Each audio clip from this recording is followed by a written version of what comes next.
Hello, how are you doing? I'm good, thank you. Welcome, my name is Rechael Mbugwa. Thank you for subscribing on my YouTube channel, Heart Clinic. But if you haven't, kindly subscribe, like, and feel free to even share. Today we are looking at sexuality. Yes, sexuality. This is the aspect of being male or female, or the way we experience and express ourselves as sexual being. Yes, that is sexuality. Then what is gender? Social concept on how men and women think, feel, and act. Imagine that is gender. Just how you feel as a man or as a woman, how you think and how you behave. That is gender. What then are the gender roles? These are a set of roles or characteristics or expectations of how a man or a woman should feel, think, or act. It's also influenced by parenting, peer pressure or peer group, and society. What is the purpose of gender, sexuality, and the education aspect in it? It is the aim of enlightening people who take responsibility for sexual health, to promote wholesome family and interpersonal relation.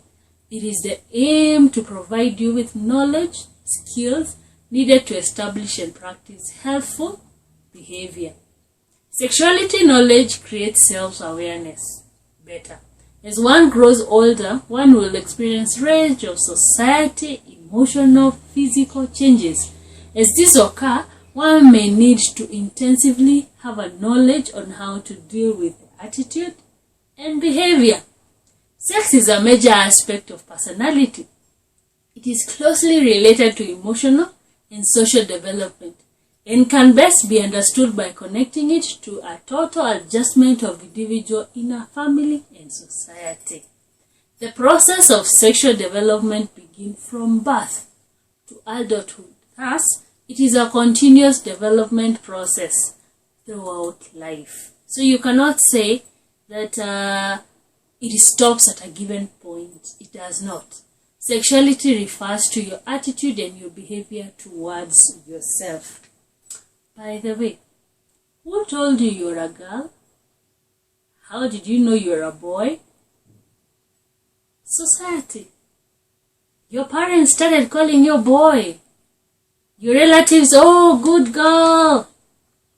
It is the way we've been brought up. Parenting, environment, society that instruct us. Oh, girls don't do that. Oh, boys don't do that. And it slowly, gradually get into your mind. You start thinking, feeling, and behaving like the way the society have enlightened you. Let's look at sexuality towards self. Sexuality towards self is how you see yourself. Do you look at yourself in the mirror and you see a girl? How you think about yourself? Do you look at yourself and think, maybe I'll be better with this hair or without that hair? How you love yourself? Do you love yourself as a boy or a girl? Do you love yourself as a woman or a man? And how you feel about it? Everything is towards yourself. And that defines then how you're going to behave. What are the contributors towards the sexuality aspect towards self? Number one will be desire. You will find young girls desiring to play around with toys that are related to children or toys that are girls like them. It is a desire. And in this, they get to identify themselves in it. So they'll be able to get identity. So these are drives towards your self-sexuality. We said one, desire, two, identity. Why did they give you a female name? Why did they give you a male name? Identity. Who do you call yourself? You've had people even change their name from Alexander to Alex to Alice. Why? Identity. The other thing is experience. You've also had people say, I'm a girl, but I'm a tomboy. Or, I behave like a boy. Why? The experience that they encountered brought the sexuality in them to feel like I'm more of a boy, not a girl. Experience. Out of all this, we formulate behavior. How have you been behaving? Have you been behaving like a girl? Do they carry dolls around? Do they want to drive big cars? So sexuality refers to your total self. A total self, I mean, from ethical, emotional, social, mental, and physical. You may look like a girl. Are you thinking like a girl? Are you socially oriented to behave like girls? Do you have emotions like girls? And then what are your ethics? What is it that you hold so dearly? The values you have towards relationship. The way you feel about yourself and others.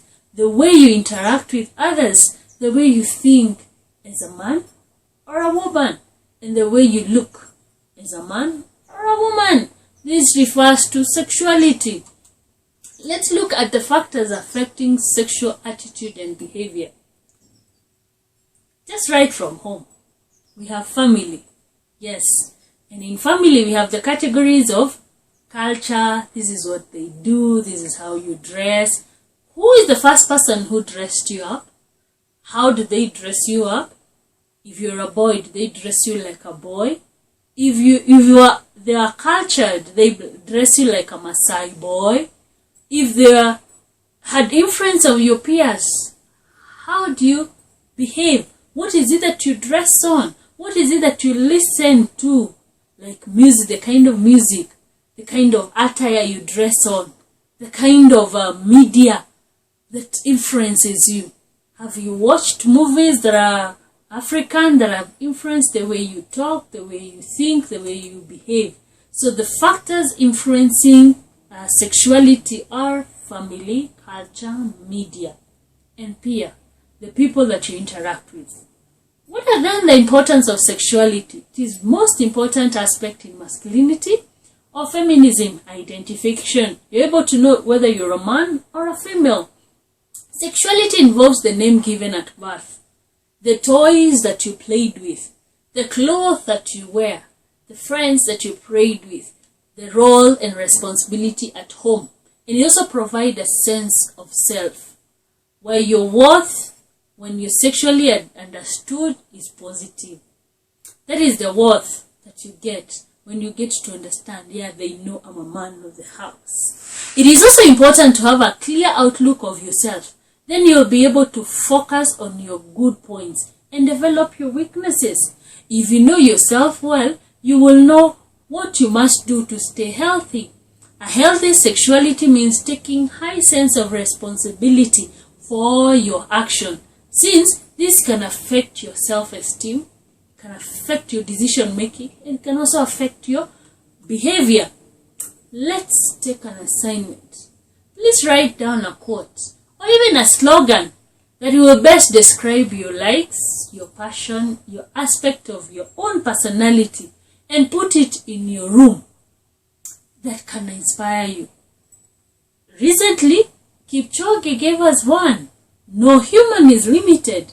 You can put that as a slogan. For mine is go for it. The other one that you can try it out is I am made for it. I am beautiful. If that is what the passion, the aspect, that personality that drives you. If others can, why can't I? It can also be a slogan. Never give up. Why are we doing this? It is helping us get to understand who are we. So sexuality is more of self-awareness, getting to know why do I behave the way I behave? Why do I do what I do? Is it because my family dressed me like this? That's how I've been doing. Are you aware of why you're called a boy and not a girl? This is Heart Clinic, helping you in understanding yourself. Rechael Mbugwa. Bye-bye.